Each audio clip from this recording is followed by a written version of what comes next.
A bath tonight? Ayoko. Isa yan po. Miss, I don't like. Ito rin I Tagalog. don't think so. Ayoko. Okay.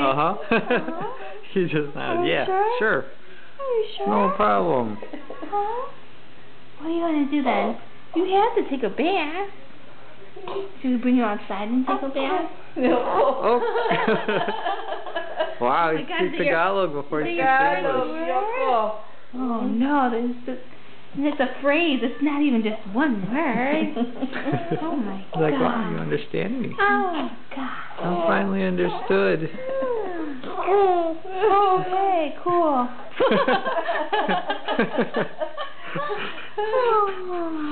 Really feeling better.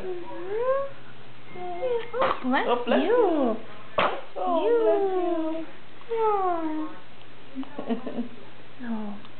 What do you want to do tonight, Isaac? Hmm? Me too, me too. Huh? What do you want to do?